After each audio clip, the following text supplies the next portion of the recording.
Itong Redmi Note 14 Pro Plus 200 megapixel na ang okay dito, maganda ang stabilization kahit sa 4K resolution.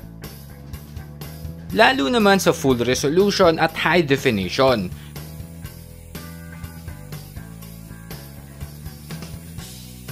Meron din itong mataas na rated IP68. Pwede yan mabasa, wag lang more than 30 minutes sa lalim na 1.5 meters.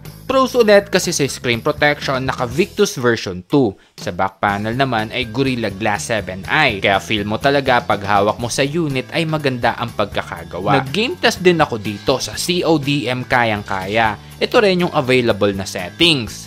Pero pagdating sa Warzone, ramdam yung bagal.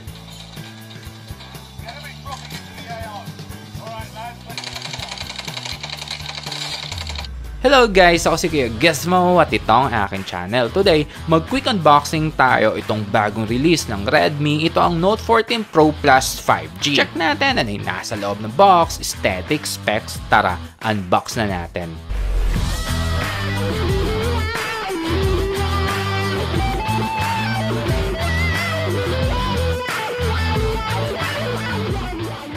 Bago sa unit, check muna natin ano ang nasa loob ng box. SIM ejector, itong warranty card at quick start guide, phone case.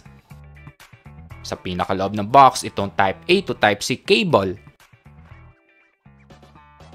At ang huli, itong power brick. Ito'y supported ng 120 watts. So nag-charging speed test na rin ako dito. Nag-start ako sa 20% na full ito na medyo mabagal sa 38 minutes. Next, punta na tayo mismo dito sa unit. Itong na-unbox natin, ito yung color na Frost Blue. Available din ito sa Midnight Black at Purple. Ganito ang appearance ng texture. Yung back panel design, matte textured na ang pros, Gorilla Glass 7i ang linagay, kaya ramdam mong premium. Syempre dahil glass, need mo rin na magandang case dito kasi nababasag din yan pag masama yung pagkabagsak. Next, punta na tayo sa specs. Ang screen size nito ay 6.67 inch na Full HD Plus na AMOLED display na ang okay dito ay 120Hz para sa refresh rate. Sa punch hole, maliit lang yung size. Yung camera na nasa punch hole, 20 megapixel. Ito yung sample ng picture. Sa screen body to ratio, ramdam talaga yung nipis ng bezels, kaya kahit malaki yung screen, di malaki hawakan. Sa Widevine, sa mga nagne-Netflix, meron itong L1 Full HD. Ito'y supported ng OTG, supported din ng 5 at 6 GHz ng Wi-Fi, Android 14 version. Supported ng NFC, 5G network na rin ito. Dalawang variant ang available, yung 12256 na sa ngayon, for sale ito ng 22,889 pesos. 24,889 pesos naman yung sa 12512 na variant. Na ang pros, yung flash memory nito ay UFS. Mas marami kasing advantage ang UFS versus eMMC tulad ng mas matipid sa power consumption, mas mabilis sa data transfer at mas solid versus eMMC. Ang main shooter nito ay 200 megapixel sa 2160p, 8 megapixel para sa ultrawide, 2 megapixel naman para sa macro. Ito yung sample ng pictures.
Isang nagustuhan ko talaga sa Redmi Note 14 series ay yung merong magandang stabilization. Mapa 4K man yan, Full HD at standard definition. Wala talagang alog, lalo na ito nakabike pa ako at hawak ko lang yung phone.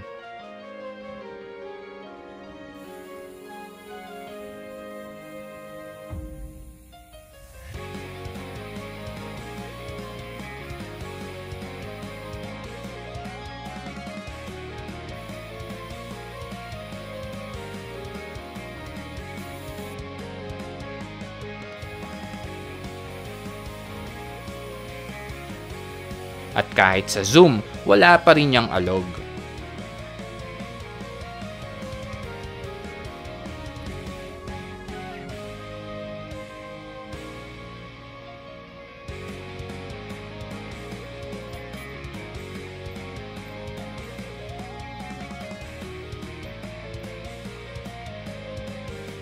Dagdag details ko lang. Sa right side, nandito itong volume rocker. Sa ilalim nun, yung power button / on-off switch. Wala dito yung fingerprint scanner kasi nasa mismong screen.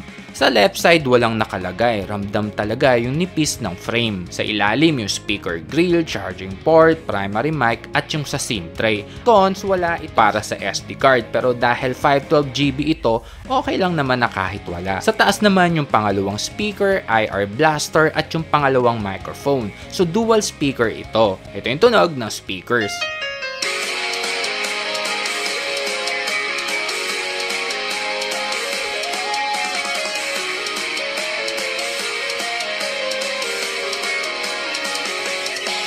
Napansin ko maganda yung speaker quality nito, balance yung bass at treble. Ang chipset nito ay Snapdragon 7S Gen 3 na octa-core na ang performance score ay...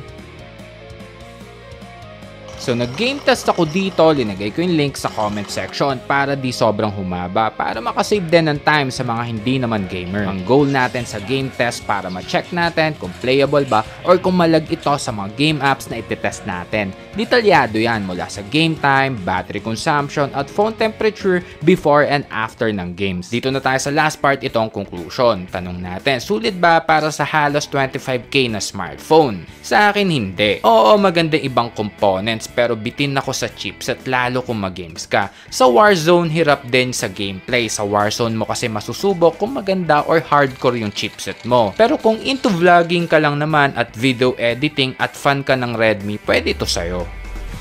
So yun lang guys, hanggang sa mga susunod na unboxing at review. Ako si Kuya Gizmo, a peace.